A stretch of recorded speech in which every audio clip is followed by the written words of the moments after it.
Hello friends, solution अपनी test series sample paper 1 के part 3 में हम डिस्कस करेंगे आगे के क्वेश्चंस। क्वेश्चन नंबर 21 में ये लाइट से रिलेटेड है। इसमें क्वेश्चन है कि दो identical thin plano convex lens है और उसका रिफ्रैक्टिव इंडेक्स है 1.5 और रेडियस ऑफ कर्वेचर दोनों का ही each having a radius of curvature 20 centimetre. इसको डायग्राम बना लेते हैं। प्लेनो कन्वेक्स लेंसेस हैं।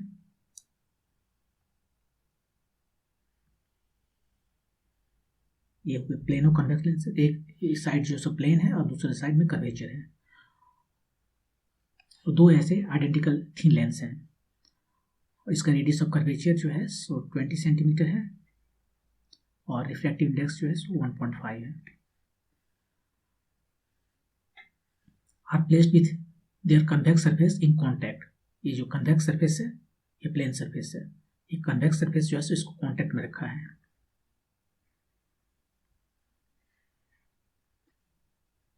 एट द सेंटर, ये सेंटर पे जो है सो कॉन्टैक्ट में है। The intervening space is filled with oil of refractive index 1.7। ये जिसके बीच में जो एरिया है यहाँ पर इसमें ऑयल डाल दिया गया है।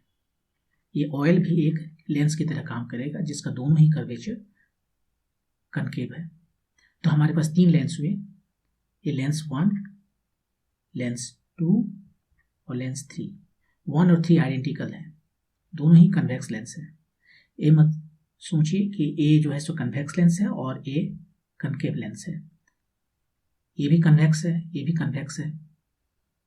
इसका फोकल लेंथ निकालेंगे आप तो वो कन्वेक्स प्लस आएगा।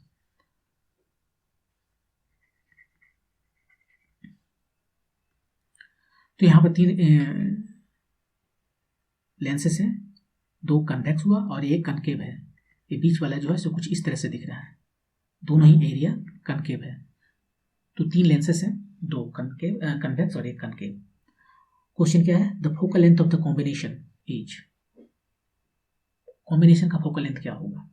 कॉम्बिनेशन के लिए यदि बहुत सारे लेंस साथ में हो, कॉम्बिनेशन में हो, तो उसका पावर्स जो है वो अर्थमेटिक समेशन उसका होता है। उसका यदि पावर हम देखें तो P1 plus P2 plus P3 होता है और पावर क्या है? 1/f है। तो 1/f1 plus 1/f2 plus 1/f3। तो इस हिसाब से हम उसका फोकल लेंथ निकाल सकते हैं। अब यहाँ पर 1 और 3 दोनों एग्जैक्टली सेम है, तो ये दोनों को हम एक ही लिख देते हैं। 1/f1 प्लस 1/f2 प्लस 1/, इसको भी f1 कर देते हैं और ये हो गया 2/f1 प्लस 1/f2। अब f1 और f2 निकालना पड़ेगा। हम इसको इधर निकाल लेते हैं f1 का।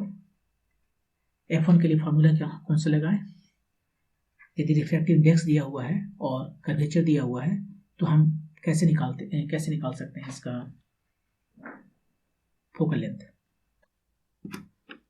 लेंस मेकर फार्मूला यूज करते हैं जो कहता है कि 1/f ये होगा mu minus 1/r1 minus 1/r2। तो 1/f1 कितना होगा? इसके लिए म्यू कितना है? म्यू दिया है 1.5 माइनस 1। r1 कितना है? ये पहला का जो कर्वेचर है वो कितना है? ये प्लेन है, तो प्लेन होने की वजह से इसका कर्वेचर बहुत दूर में है, इन्फिनिटी में। और माइनस 1/r2, ये जो दूसरा पार्ट है इसका कर्वेचर कितना है? ये भी माइनस है, लेफ्ट साइड में है, और लेकिन इसका एक वैल्यू है, r दिया हुआ है कि इसका r जो 20 सेंटीमीटर, तो दोनों ही का r 20 सेंटीमीटर है। तो लेफ्ट साइड में होने की वजह से माइनस, तो ये कितना आ गया? 0.5 टाइम्स ये माइनस माइनस प्लस 1/20, तो ये हो गया 1/40। ये 0.5 है और इस तरह से f1 इक्वल टू 40 सेंटीमीटर और यही f3 भी है। f1 और f3 तो पता हो गया। अब यदि f2 पता हो जाए तो ये जो इक्विवेलेंट लेंस है कॉम्बिनेशन का फोकल लेंथ क्या है वो पता चल जाएगा। तो f2 निकालते हैं। f2 भी हम लेंस मेकर फार्मूला से ही निकालेंगे। सेम फार्मूला है F2, म्यू कितना है यहाँ से देख सकते हैं, ये फार्मूला है। इसके लिए म्यू जो है वो दिया हुआ है कुछ और 1.7 माइनस 1/r। इस केस में हम देखते हैं कि ये दोनों ही r जो है सो सेम है, 20 है, और एक माइनस है दूसरा प्लस है। पहला वाला माइनस है और दूसरा वाला प्लस है, तो ये 0.7 हुआ और ये -1/20 -1/20, तो ये कितना हो गया 0.7 टाइम्स -2/20, तो F2 कितना आ गया, ये हो गया रिवर्स 20 -2 0.7 100/7 -100/7, ये फोकल लेंथ निकला है हमारा। फिर यहाँ पर आते हैं F1 F2 F3 सब पता है, तो ये कॉम्बिनेशन का फोकल लेंथ यहाँ से निकाल लेते हैं, मार्किंग दे देते हैं।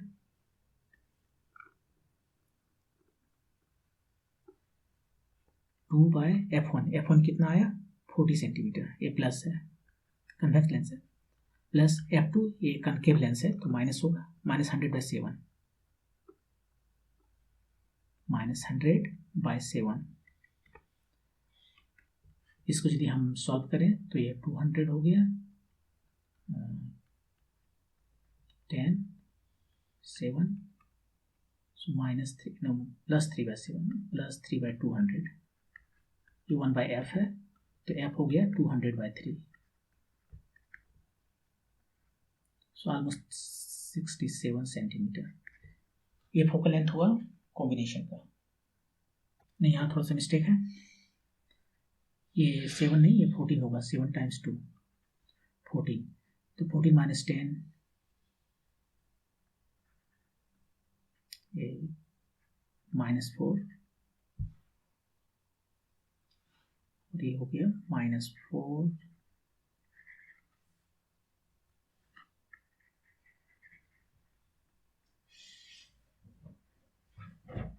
ये हो गया -50 सेंटीमीटर, यही आंसर है। तो इसको सॉल्व करने के लिए हमें पता है कि पावर जो है सो जस्ट सबका समेशन होता है, और पावर जो सो 1/f होता है। f यदि मीटर में है तो ये डायोप्टर में होता है, अदरवाइज हमें उससे मतलब नहीं है। यदि सब सेंटीमीटर में रखेंगे तो कोई फर्क नहीं पड़ता। और f यहाँ से F1 और F3 जो सेम है, ये F1 F3, उसका वैल्यू यहाँ पर निकाले 40 सेंटीमीटर है, और ये ऑयल वाला जो लेंस है उसका लेंथ मेकिंग फार्मूला से जो फोकल लेंथ आया वो आया -100/7। सबका वैल्यू रख देने से जो कॉम्बिनेशन है उसका फोकल लेंथ आया -50 सेंटीमीटर। -50 सेंटीमीटर आंसर हो गया ये 3। तो ये लेंथ से क्वेश्चन था। इस तरह का क्वेश्चन आता है। नेक्स्ट क्वेश्चन इंटरफेरेंस से है। क्वेश्चन है कि the interference pattern is obtained with two coherent light sources of intensity ratio n. In the interference pattern, the ratio Imax minus Imin divided by Imax plus Imin will be which one? तो यहाँ पर क्या है कि एक हमारे पास double slit experiment हो रहा है, और ये लाइट सोर्स यहाँ से, ये कोहेरेंट सोर्स है। कोहेरेंट सोर्स मतलब उसके बीच का जो फेज डिफरेंस है वो कांस्टेंट है, वो चेंज नहीं होता है। इधर कहीं पर हम स्क्रीन लगा देते हैं, स्क्रीन ठीक से बना,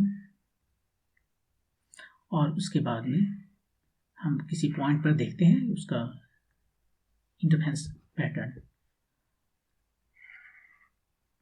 ये जो डिस्टेंस है d है, इसको d कहते हैं। अब हमारे पास जो यहाँ से जो लाइट सोर्स आ रहा है, लाइट आ रहा है S1 S2, ये जो वेव यहाँ पर पहुँच रहा है, स्टार्टिंग जो यहाँ पर वेव है वो y1 है, और यहाँ पर y2 है। ये y1 का एम्पलीट्यूड कुछ हो सकता है a1 sine kx minus omega T, यहाँ पर a2 sine kx minus omega T plus lambda. ये जो लेमडा है ये पाथ फेज डिफरेंस है यहाँ पर पहुँचने के बाद। ये फेज डिफरेंस पर डिपेंड करता है कि ये मैक्सिमम होगा या मिनिमम होगा। ये दोनों को यदि हम सम कर दें तो जो y आता है y equal to y1 plus y2 वो इस फॉर्म में होगा a sin kx minus omega T plus some angle, और ये वैल्यू a जो है वो होता है a1 square plus a2 square plus 2a1 a2 cos delta. इसको निकाला जा सकता है जस्ट फैक्टर एडिशन से। इधर y1 है, उसका मैग्नीट्यूड एम्पलीट्यूड a1 है, इधर एम्पलीट्यूड a2 है, और दोनों के बीच में जो एंगल है वो डेल्टा है। इसका यदि हम रिजल्टेंट निकालें तो ये रिजल्टेंट जो है सो a है और ये उसका एंगल है, कितना एंगल बना रहा है। तो इसमें हम ये जो फॉर्मूला यहीं से आता है। अब हमें पता है कि ये इंटेंसिटी जो है सो प्रोपोर्शनल होता है एम्पलीट्यूड के स्क्वायर की। तो इसे यदि हम स्क्वायर कर लें दोनों साइड ताकि हम इसे लिख सकें इंटेंसिटी के फॉर्म में, इसे ऐसे लिखते हैं, और ये हो गया इंटेंसिटी रिजल्टेंट का, ये हुआ इंटेंसिटी फर्स्ट स्लिट से निकला हुआ लाइट का, सेकेंड स्लिट से निकला हुआ लाइट का, और ये हो गया फर्स्ट और सेकेंड स्लिट का इंटेंसिटी स्क्वायर रूट, क्योंकि ये यहाँ पर जस्ट a1 ये है, और ये कॉस्ट लैम्डा हुआ डेल्टा, ऐसे लैम्डा बोल देते हैं। अब यदि डेल्टा हमारा 0 है तो आई जो है सो आई मैक्स होगा, और डेल्टा यदि हमारा पाई है तो आई जो है सो आई मीन होगा। तो आई मैक्स कितना हुआ, ये डेल्टा 0 है तो ये 1 हो गया, तो ये हो गया हमारा root square root i1 plus square root i2 का होल स्क्वायर। और जब ये डेल्टा पाई है तो ये हो गया -1, अतः a square plus B square minus 2ab के फॉर्म में आया, वो आई मीन है, ये हुआ i1 माइनस i2 का होल स्क्वायर। तो आई मीन और आई मैक्स में पता चल गया, उसका रेशियो हमें बताना है कि I max minus I mean, जो रेशियो हमें बताना है उसे हम लिखते हैं I max minus I mean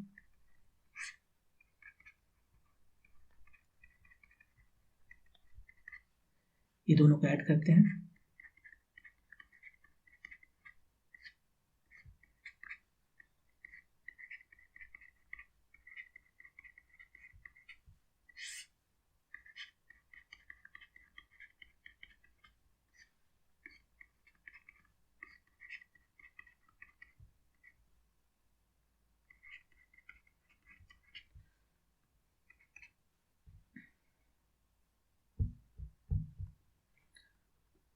ठीक है। अब यहाँ पर जो है ये रेशियो दिया हुआ है, कौन सा रेशियो है, 2 कोहेरेंट लाइट सोर्स का रेशियो दिया हुआ है n है। तो हम ऐसा करते हैं, न्यूमरेटर और डिनोमिनेटर दोनों को हम डिवाइड कर देते हैं i2 से।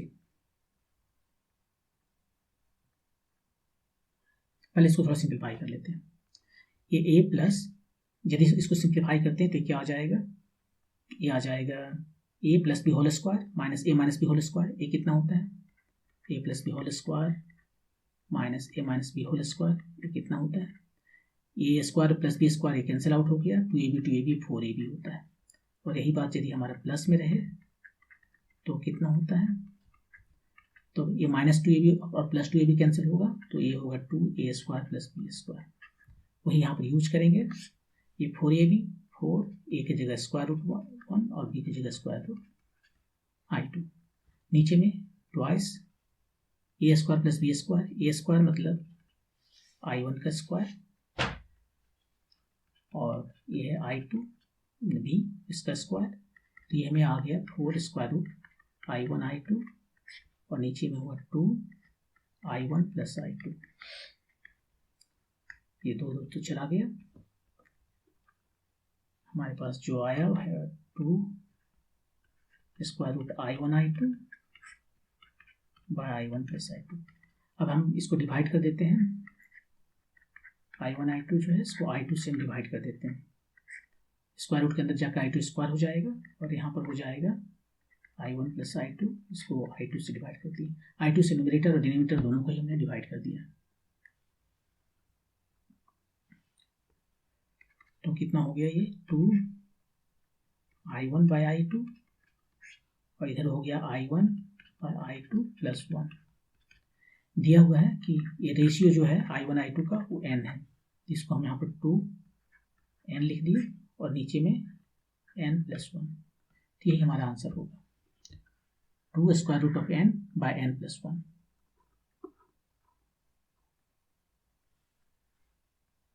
दो 2 square root of n plus 1। तो ये इस तरह से इसको हम बना सकते हैं। इसमें हमें जस्ट एक फार्मूला याद रखना है एम्पलीट्यूड का, लेकिन इतना करने का टाइम नहीं होता है आप लोगों के पास एग्जाम में, तो हमें सिंपली ये फार्मूला याद रखने का है, एम्पलीट्यूड का फार्मूला। एम्पलीट्यूड का फार्मूला ये है और ये इंटेंसिटी का फार्मूला है। यहाँ से आई मैक्स जो है square root I1 plus square root I2 का होल स्क्वायर और आई मीन का इतना स्क्वायर होता है, और यहाँ से आगे कैलकुलेशन कर सकते हैं।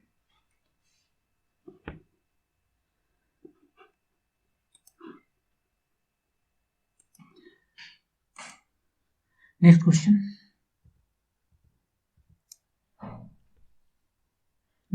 फोटोइलेक्ट्रिक इफेक्ट से है। क्वेश्चन है when A metallic surface is illuminated with radiation of wavelength lambda the stopping potential is V। If the same surface is illuminated with radiation of 2 lambda, the stopping potential is V by 4. The threshold wavelength for the metallic surface is how much? तो photoelectric effect में क्या होता है, ये हमारे पास surface है, कोई metal surface है, इस पर लाइट हम इंसिडेंट करते हैं कोई वेवलेंथ का, और उसके बाद यहाँ से इलेक्ट्रॉन निकलता है और उस पर कुछ काइनेटिक एनर्जी होता है। वो काइनेटिक एनर्जी को हम स्टॉपिंग पोटेंशियल के टर्म में लिख सकते हैं कि कितना पोटेंशियल हम अप्लाई करें कि वह इलेक्ट्रॉन रुक जाए।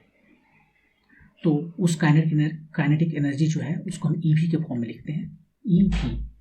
ईवी इतना एनर्जी इसके पास है, ये एनर्जी है, हमें पता है कि वर्क डन होता है चार्ज टाइम्स वोल्टेज। यहाँ चार्ज है इलेक्ट्रॉन और ये वोल्टेज हो गया, यही इसका वर्क डन है जो इसमें काइनेटिक एनर्जी के रूप में स्टोर्ड है। तो ये काइनेटिक एनर्जी है जो इंसिडेंट लाइट के आने के बाद में निकलता है, लेकिन ये इलेक्ट्रॉन को यहाँ से निकलने के लिए एक मिनिमम एनर्जी चाहिए जो बाउंडेड है इस मेटल के साथ, जिसको हम वर्क फंक्शन कहते हैं। और उसके लिए हम ऐसा लिखते हैं, एनर्जी इक्वेशन लिखते हैं Hc बाय लैम्डा, ये एनर्जी है, इतना इंसिडेंट एनर्जी हुआ, उस एनर्जी को लेके सबसे पहले ये फाई है वर्क फंक्शन, इतना चाहिए उसे लिबरेट करने के लिए, और उसके बाद जो एनर्जी बच जाए काइनेटिक एनर्जी में खर्च होता है, और काइनेटिक एनर्जी है K। तो K ना लिख के हम यहाँ पर EV लिखें क्योंकि इसका स्टॉपिंग पोटेंशियल जो है वो भी है EV। ये फर्स्ट केस हुआ। सेकेंड केस में अब यहाँ पर जो है सो हम इस पर जो लाइट इंसिडेंट किया जा रहा है उसका वेवलेंथ डबल हो गया, मतलब एनर्जी कम हो गया, Hc बाय 2 लैम्डा, एनर्जी कम हो गया तो ये भी कम हो जाएगा काइनेटिक एनर्जी, और यहाँ पर देख रहे हैं ये V by 4 है, ये V by 4। पूछा क्या गया है हमें पूछा गया है कि थ्रेशोल्ड वेवलेंथ जो कि रिलेटेड है वर्क फंक्शन से, तो हमें वर्क फंक्शन चाहिए। तो क्यों ना ये दोनों इक्वेशन को सॉल्व करके हम वर्क फंक्शन निकालें। यहाँ पर दो वेरिएबल है, हमें लैम्डा नहीं पता है, हमें फाई नहीं पता है, हमें लैम्डा की जरूरत नहीं है, तो हम फाई डायरेक्टली निकालते हैं ताकि हमें वर्क फंक्शन ये थ्रेशोल्ड वेवलेंथ पता चल जाए। तो फाई निकालना है, ये इसको ख़त्म करना है, तो इसके लिए हम क्या करें, इसको किससे मल्टीप्लाई करें, इसको मल्टीप्लाई करते हैं 2 से और इसको मल्टीप्लाई करते हैं 1 से, और उसके बाद में सब्ट्रैक्ट कर देते हैं। ये Hc बाय लैम्डा, ये Hc बाय लैम्डा, ये चला गया, ये phi minus 2 phi minus phi इधर इक्वल टू 0 है, और ये क्या है, ये है EV माइनस EV बाय 2। तो हमें क्या मिला है,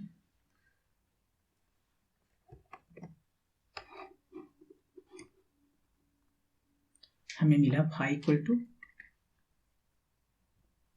EV बाय 2। ये 1 रुपया है, ये 8 आना है, ये 8 आना हो गया EV बाय 2। और ये फाई कितना होता है, फाई होता है Hc बाय लैम्डा 0, ये थ्रेशोल्ड वेवलेंथ का जाता है EV बाय 2। तो लैम्डा यहाँ पर हमें पता चल गया 2Hc बाय EV। अब ये Hc बाय EV कितना है, लैम्डा के टर्म में लिखना है। मतलब लैम्डा से में गुजारा नहीं है इसके कैलकुलेट किए बगैर।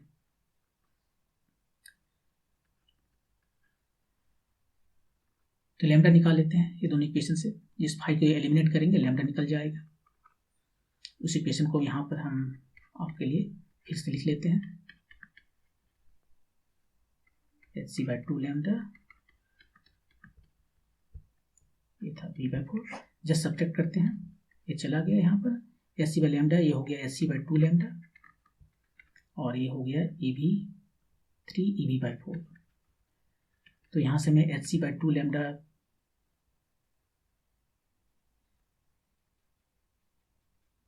जस्ट hc के वैल्यू निकालते हैं। hc = 3 ev/2 इधर लैम्डा पे, इसी को 1 में सब्सटीट्यूट कर देंगे तो हमें लैम्डा नॉट मिल जाएगा, जो कि जिसमें भी लैम्डा भी रहेगा।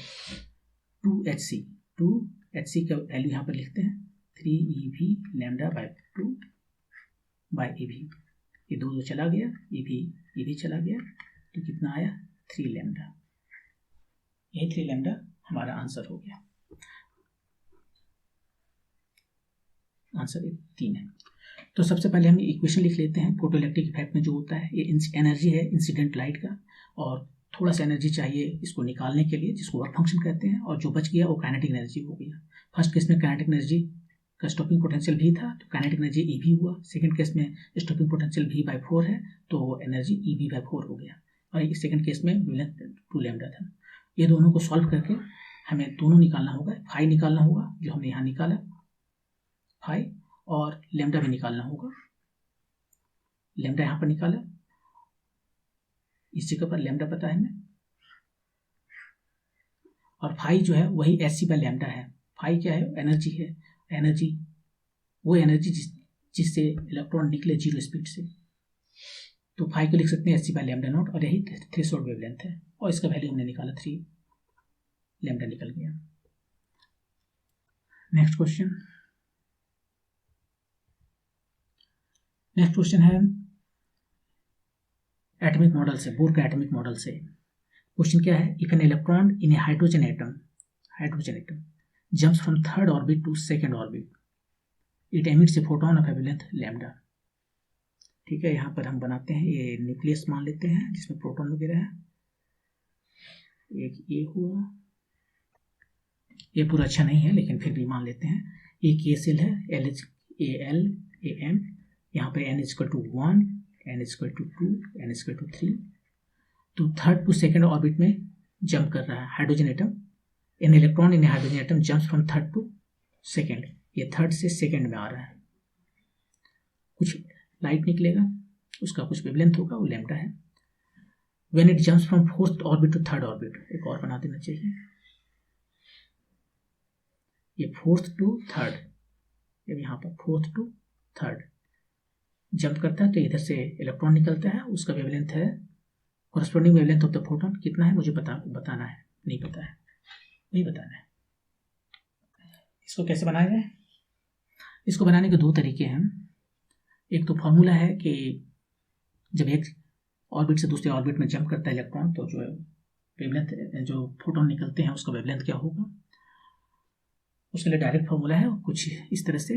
रिडबर्ग कांस्टेंट के 1/λ, रिडबर्ग कांस्टेंट 1/n² - 1/m²। ये n जो है सो लोअर हुआ ताकि ये पॉजिटिव रहे, ये हायर है, हायर टू लोअर, ये जंप हमेशा m to n में होता है ताकि ये पॉजिटिव बना रहे। यदि आप गलती कर दिए, रिप्लेस कर दिए, तो अब निगेटिव आ जाएगा, वहां से समझ जाएंगे कि आपने इसको रिप्लेस कर दिया। तो यहां से बना सकते हैं। पहला क्वेश्चन है, हमें दिया हुआ है ये वेवलेंथ लैम्डा है, कहां से कहां जंप कर रहा है, 3 to 2 में, तो r एक कांस्टेंट है, 2 में जंप किया, ये 3 से, ये कितना आ गया 5/4 36 आ गया। तो लैम्डा हमें पता हो गया 36/5r। सेकेंड केस में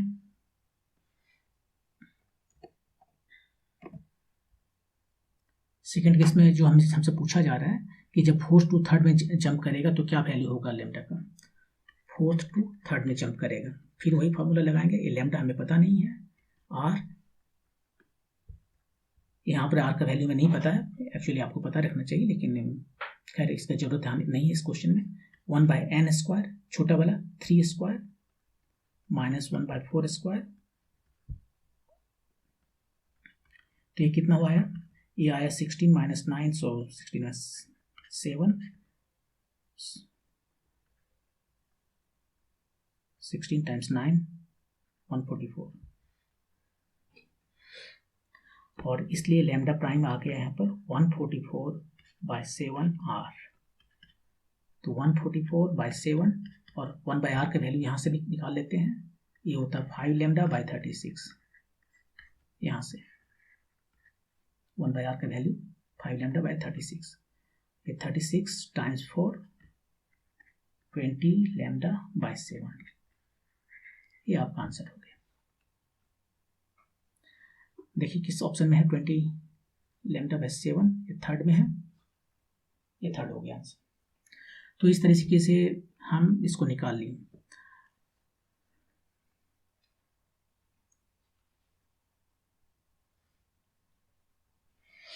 दूसरा मेथड ऐसे भी बना सकते हैं कि यदि आपको ये फार्मूला नहीं याद है, ये जो फार्मूला है वो नहीं याद है, जो आपको याद रखना चाहिए, नीट की परीक्षा में फार्मूला याद रखना बहुत जरूरी है, तो आप दूसरा फार्मूला ऐसे कर सकते हैं। ये याद होगा कि एनर्जी जो है सो -13.6 इलेक्ट्रॉन वोल्ट बाय n² होता है। जेड हो तो Z² भी होता है। यहाँ हाइड्रोजन एटम है, उसके लिए Z1 है हाइड्रोजन एटम के लिए, लेकिन वो इम्पोर्टेंट नहीं है यहाँ पर। अब यदि हम इसको देखें, जो जंप है, पहला जो जंप है 3 to 2 था, third orbit to second orbit में, तो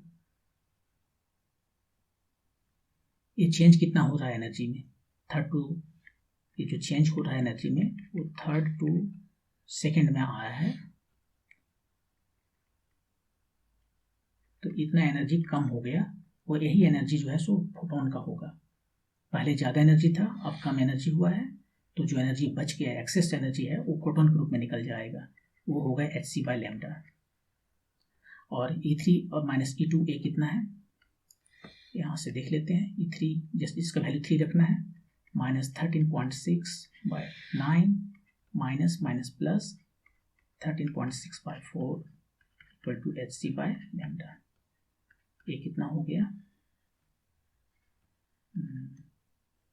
ये हो गया -4 9, सो 5/36 टाइम्स 13.6 इक्वल टू hc/λ।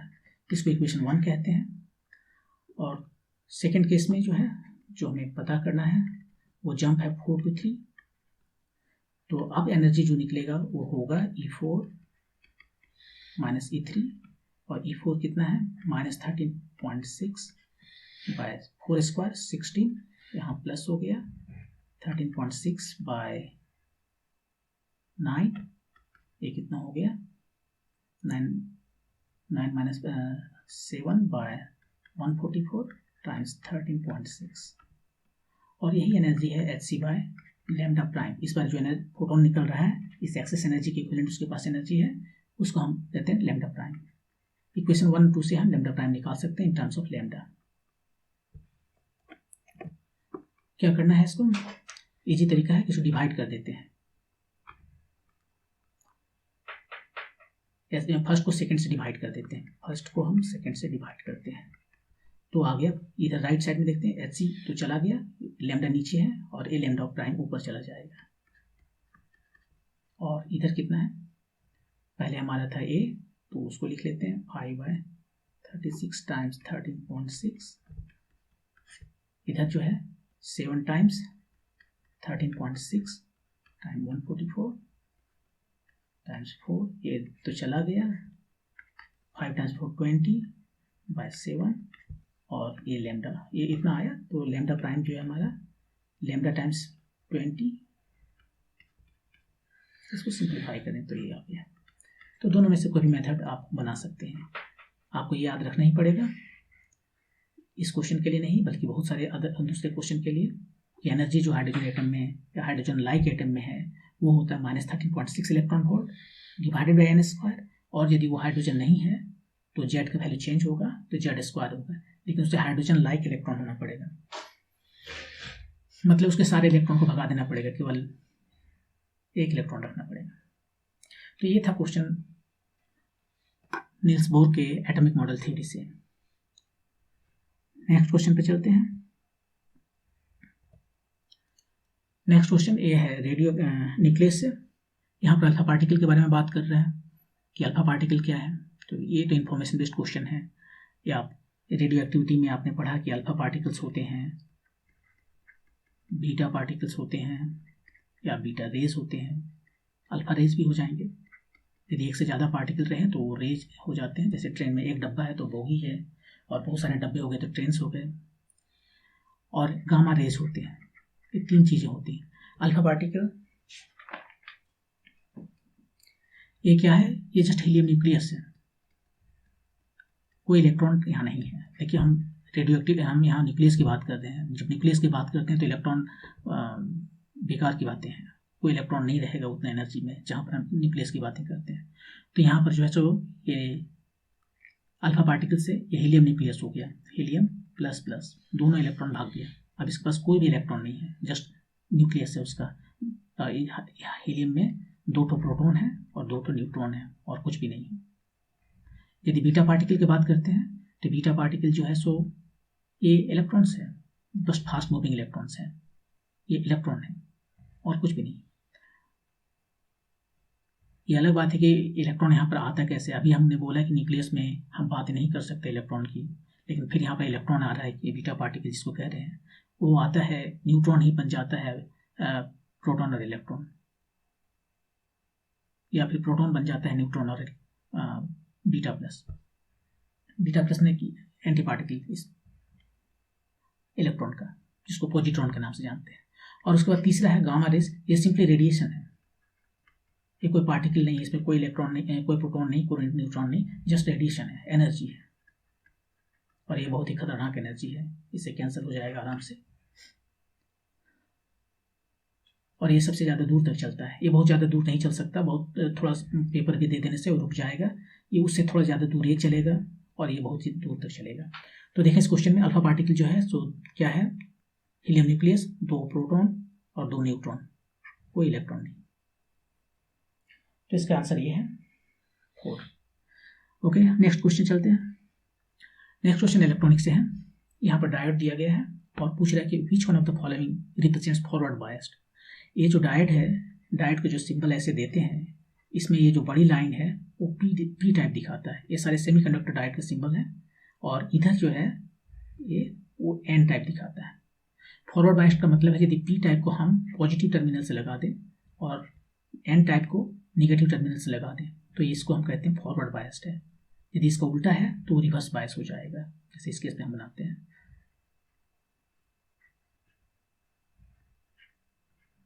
ये पॉजिटिव टर्मिनल है बड़ा लाइन, छोटा लाइन नेगेटिव टर्मिनल है।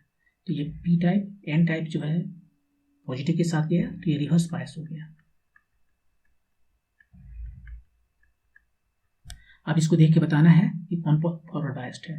तो फॉरवर्ड बायस्ड में ये जो बड़ी लाइन है वो ज़्यादा पोटेंशियल पर होना चाहिए। पहले केस में देखते हैं, 0 क्या -2 से बड़ा पोटेंशियल है? हाँ, ये तो है, तो ये सही होगा। बाकी सब भी चेक कर लीजिए एक बार। -4 -3 से बड़ा नहीं है, ये नहीं होगा। -2 +2 से बड़ा नहीं है, ये भी नहीं होगा। 3 वोल्ट 5 वोल्ट से बड़ा नहीं है, ये भी नहीं होगा। तो ये काफ़ी आसान था, जस्ट चेक करना था कि कौन फॉरवर्ड बायस्ड है।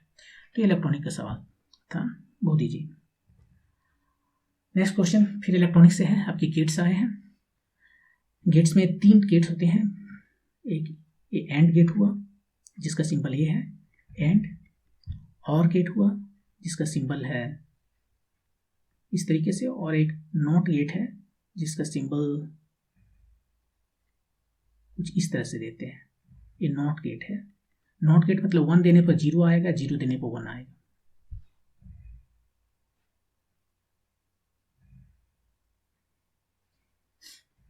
एंड गेट में क्या होता है कि इसमें 2 टर्मिनल होते हैं, इसमें एक आउटपुट होता है। यदि दोनों ही 1 है तभी ये 1 होगा, अदरवाइज नहीं होगा 1। मतलब दोनों ही ऑन है तभी कोई चीज़ ऑन होगा। यहाँ पर और है, और मतलब कोई एक, एटलीस्ट 1 दोनों में से कोई एक यदि 1 है तो ये ऑन हो जाएगा, मतलब तो इसका आउटपुट 1 आ जाएगा। तो ये और गेट है। अब यहाँ पर जो दिया हुआ एक और गेट है ये, और एक एंड गेट है ये, और इसके बाद में पूछ रहा है कि ये कौन सा सही है। तो इसके देखने के लिए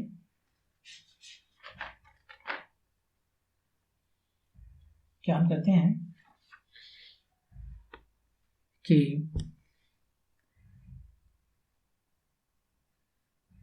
टू गेट आउटपुट 1, यहाँ मुझे 1 चाहिए, 1 चाहिए, इसका मतलब ये दोनों ही 1 चाहिए, राइट। तो सी जिसमें 1 है वही होगा, तो सी में जो 1 है अकेला ये है, बाकी तो होगा ही नहीं, इसमें कुछ करना ही नहीं था। आप यहाँ पर देखिए ये एंड है, और यहाँ पर आउटपुट जो 1 चाहिए ये तभी पॉसिबल है यदि ये भी 1 हो और ये भी 1 हो। तो सी को 1 होना पड़ेगा, सी का 1 का एक ही ऑप्शन दिया, तो कुछ और देखने की जरूरत ही नहीं। यदि सी 1 होता दो जगह तो हमें देखना पड़ता है कि ये बी में कौन सा है, ये सही चलेगा। तो खैर इसमें तो कुछ था नहीं, तो ऐसे ही हो गया।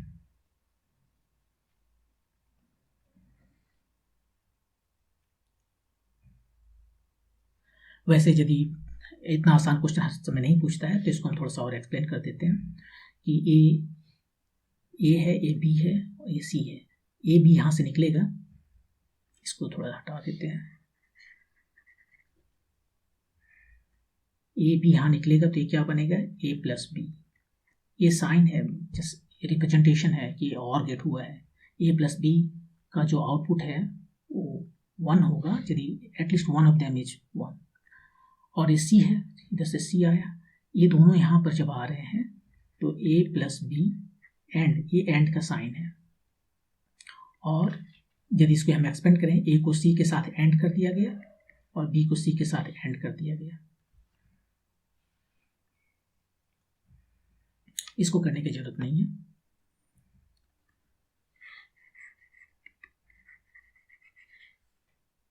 यहीं से आप देख सकते हैं कि इसको 1 होने के लिए सी को 1 होना जरूरी है।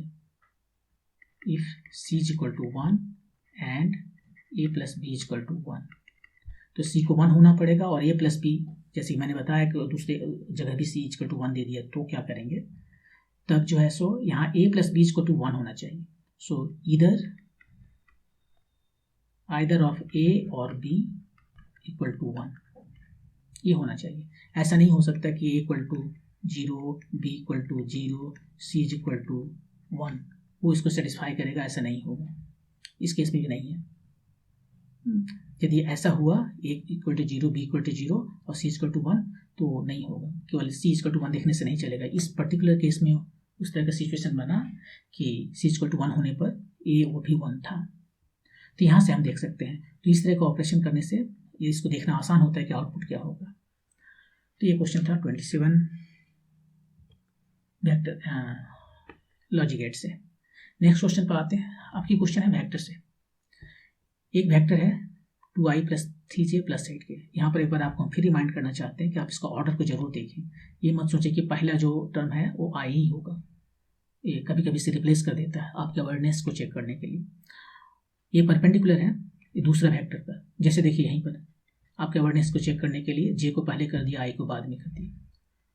अल्फा का वैल्यू क्या होगा, दो वेक्टर a और b यदि परपेंडिकुलर होते हैं तो उसका डॉट प्रोडक्ट 0 होता है। क्यों? क्योंकि a और b को डिफाइन ही किया गया ऐसे, उसके डॉट प्रोडक्ट को, ये cos थीटा होता है a डॉट b। और यदि थीटा 90, ये दोनों एक दूसरे पर परपेंडिकुलर है तो थीटा 90 डिग्री होगा, और थीटा जब 90 डिग्री होगा तो उसका डॉट प्रोडक्ट 0 होगा। तो यहाँ पर ही एक वेक्टर ये है, एक वेक्टर ये है, दोनों का डॉट प्रोडक्ट ले लें। डॉट प्रोडक्ट लेने के लिए बहुत आसान है, i को i के साथ जो है सो 1 होता है, और i जो है सो दूसरे के साथ 0 होता है, क्योंकि i और जो ये एक्स एक्सिस है, y एक्सिस है, वो 90 डिग्री पर है, वैसे i के जो है वो भी 0 होता है। तो सर्वाइव करेगा केवल i डॉट i। तो यहाँ पर चलते हैं, 2i, यहाँ पर 4j नहीं, 2i 4i माइनस 8 आया, i स्क्वायर 1 हो गया। j का j के साथ कितना, 3 + 4 12 8 प्लस अल्फा 8 अल्फा, इसको 0 होना है यदि ये दोनों वेक्टर परपेंडिकुलर हैं एक दूसरे के। तो ये हो गया 4 प्लस 8 अल्फा इक्वल टू 0, तो अल्फा इक्वल टू -12। ये हो गया आंसर, -12 थर्ड वाला। तो ये था वेक्टर से क्वेश्चन कि दो वेक्टर परपेंडिकुलर हैं एक दूसरे के ऊपर, तो एक अननोन जो यहाँ पर अल्फा है उसका वैल्यू बताना है, उसका डॉट प्रोडक्ट 0 करके हम इसको आसानी से बना सकते हैं। ठीक है, नेक्स्ट क्वेश्चन स्प्रिंग से है। Two springs of spring constant K1 and K2 are join in series. इसको सीरीज में हम ज्वाइन कर दिए। द इफेक्टिव स्प्रिंग कांस्टेंट पूछ रहा है ये दोनों को हटा कर यदि नया स्प्रिंग लाएं तो उसका कितना वैल्यू होना चाहिए। इसको यहाँ पर हमने रख दिया और इस पर एक फोर्स लगा दिया इधर से, तो ये फोर्स इसमें हर जगह सेम होगा। यदि फोर्स सेम नहीं होगा तो इक्विलिब्रियम में नहीं रह सकता। तो F equal to -K1 x1, इसका मतलब है x1 is equal to -F/K1। दूसरे में F equal to -K2 x2, इसका मतलब x2 इक्वल टू -F/K2। यहाँ पर यदि ये इक्विवेलेंट स्प्रिंग है तो फोर्स भी सेम ही रहना पड़ेगा, -K, और डिस्प्लेसमेंट भी जितना यहाँ पर हुआ है उतना ही यहाँ भी रहना पड़ेगा, x1 plus x2 -K, x1 यहाँ से कितना आया था -F/K1 और यहाँ कितना था -F/K2। ये F है, ये F हर जगह से चला गया, 1/K इधर आ गया और ये minus minus plus minus minus plus, तो 1/K1 प्लस 1/K2। इस फार्मूला से हम निकाल सकते हैं। एक्चुअली स्प्रिंग में आपको याद रखना चाहिए यदि सीरीज में है तो उसका इक्विवेलेंट स्प्रिंग कांस्टेंट इस फार्मूला से दिया जाता है। अब इसको यदि हम सॉल्व करेंगे तो K1 K2 by K1 plus K2, fourth वाला। ये बिल्कुल कैपेसिटर की तरह काम करता है। यदि यही हमारा पैरेलल में होता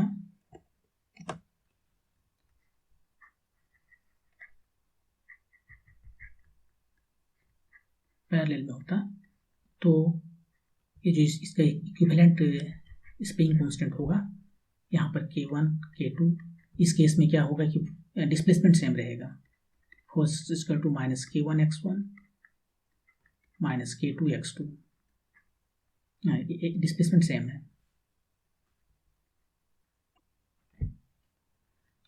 और यहाँ पर जो फोर्स है वो सम है दोनों का, F1 प्लस F2। यहाँ पर वही सेम फोर्स आएगा, F1 plus F2 minus K, displacement वही सेम होना चाहिए।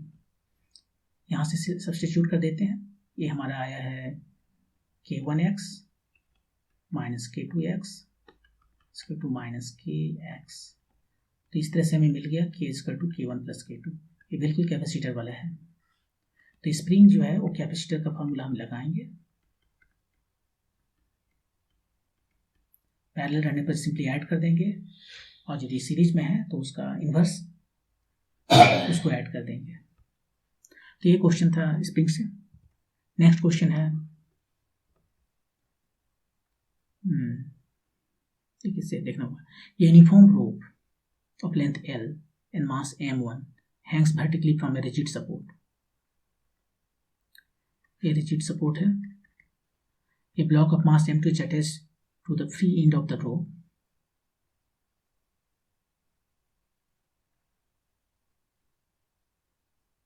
ये रोप है, थोड़ा मोटा कर देते हैं क्योंकि रोप है, इसमें मास भी है।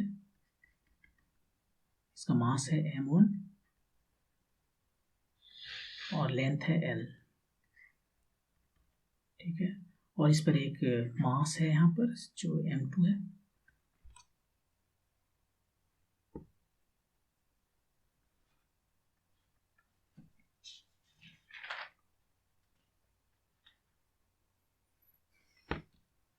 ये block of mass M2 is attach to the free end. ये फ्री एंड है, इस पर अटैच है।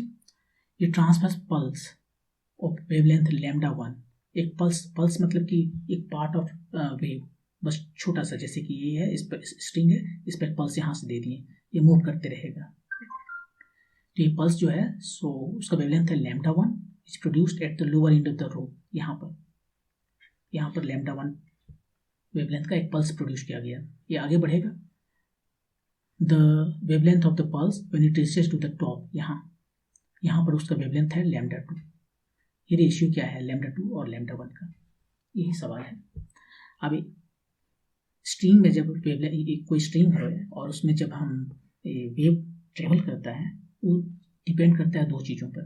जैसे उसका वेलोसिटी होता है √T/μ, टेंशन पर डिपेंड करता है और मटेरियल का प्रॉपर्टी पर डिपेंड करता है। यह है mass of the string per unit length, ये दो चीज़ों पर डिपेंड करता है। और ये वेलोसिटी है मतलब न्यू और लैम्डा √T/μ। वेलोसिटी ये v1 इसको कहते हैं, यहाँ पर जो वेलोसिटी है, और यहाँ पर जो वेलोसिटी है उसको v2 कहते हैं। तो v1 कितना हुआ, √T1/μ। ये T1 कितना है, यहाँ पर टेंशन कितना है, यहाँ पर जो टेंशन है, जस्ट हम केवल m2 को देखें ध्यान से, m2 पर वेट आ रहा है नीचे mg, और यहाँ पर ऊपर जा रहा है, ये T1 है। mg इक्विलिब्रियम में है, मतलब जितना इसका वेट है उसको कोई बैलेंस कर रहा है, वो tension T1 equal to mg m2g actually m2g/μ। यहाँ पर देखिए ये v2 कितना है, यहाँ भी टेंशन है T2/μ। अब इस जगह को यदि हम देखें, इसका फ्री बॉडी डायग्राम एकदम सबसे ऊपर में एक छोटा सा पार्ट ले लिए हैं।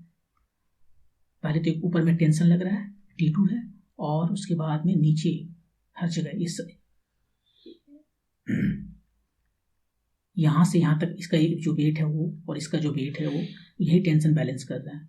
इस सब मिला के एक तो ये m2 का बैलेंस वेट किया और अपना जो वेट है उसको भी बैलेंस किया, T2 इतना हो गया। ये सब कुछ रुका हुआ है, और रुकने के लिए यहाँ पर कोई ना कोई फोर्स ऊपर लग रहा है, वो टेंशन ही तो है, और टेंशन ने इसका वेट और इसका वेट, दोनों के वेट को बैलेंस कर रखा है। तो ये हो गया m1 + m2g/μ। इसको इक्वेशन नंबर 1, इसको इक्वेशन नंबर 2 कहते हैं। अब दोनों को डिवाइड कर देते हैं। यहाँ पर v2/v1 क्या हुआ, m1 + m2/m2, ये आया। अब v क्या होता है, वेलोसिटी जो है सो v = new lambda, new frequency है, लैम्डा वेवलेंथ है, तो v2 = new lambda. New to नहीं लिखेंगे क्योंकि न्यू जो है फ्रीक्वेंसी है, और फ्रीक्वेंसी जो है वो प्रॉपर्टी है सोर्स जनरेटर का। तो जिसने भी ये पल्स जनरेट किया है वो उसका प्रॉपर्टी है फ्रीक्वेंसी का। तो एक ही सोर्स ने दोनों को जनरेट किया, यहाँ पर ये अज्यूम किया गया, तो फ्रीक्वेंसी सेम है λ2, और यहाँ पर है न्यू λ1। न्यू चला गया और λ2 हमें मिल गया। नीचे वाले को लैम्डा बोले थे, λ1 ही तो कहे थे। तो ये रेशियो आ गया हमें, यही है λ2/λ1 √m1 + m2/m1। तो इस तरह से हमें मिल गया m1 + m2/m2। नीचे वाला नहीं, यहाँ m1 है ये। तो इस तरह से ये क्वेश्चंस था।